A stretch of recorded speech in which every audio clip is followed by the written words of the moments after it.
नमस्ते, मैं रुचि आ गई हूँ अपने चैनल मिथिला कल्चर पे। स्वागत करती हूँ आप सभी का अपने चैनल मिथिला कल्चर पे।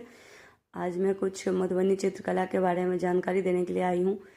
मधुबनी पेंटिंग मिथिला पेंटिंग के नाम से जानते हैं, जिसको बहुत मशहूर है दुनिया भर में। अब ये देश विदेश में भी बहुत ही मशहूर हो गया है।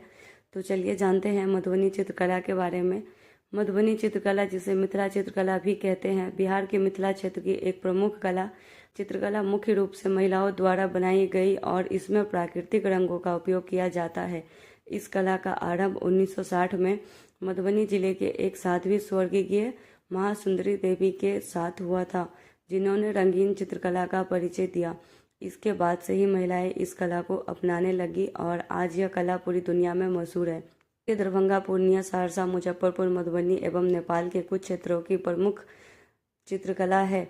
प्रारंभ में रंगोली के रूप में रहने के बाद यह कला धीरे धीरे आधुनिक रूप से कपड़ों, दीवारों एवं कागज पर उतर आई। मिथिला की औरतों द्वारा शुरू की गई इस घरेलू चित्रकला को पुरुषों ने भी अपना लिया है।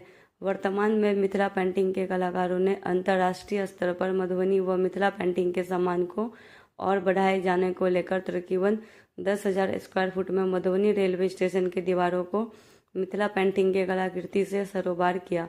उनकी यह पहल निःशुल्क अर्थात श्रमदान के रूप में किया गया।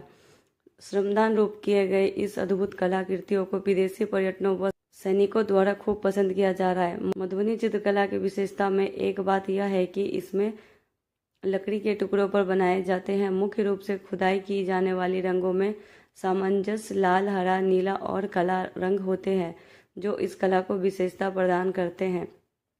तो यही जानकारी थी मेरे पास, जो मैंने आप सभी को बताया है। चैनल के माध्यम से वीडियो पसंद आते हैं तो लाइक कीजिए, सब्सक्राइब कीजिए, शेयर कीजिए। जय मिथिला, जय मैथिली।